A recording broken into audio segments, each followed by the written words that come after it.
మీరు చూడండి, లోకంలో కొడుక్కి ఇష్టమైంది వండుతుంది అమ్మ, పెడుతుంది.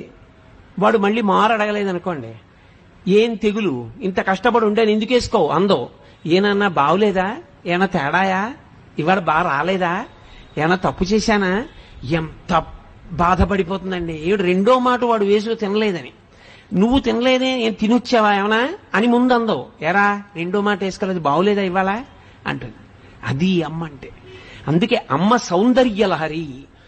ఆమె ఆఖరి ఊపిరి పర్యంతము ఎప్పుడూ నీకు క్షేమాన్నే కోరుతుంది.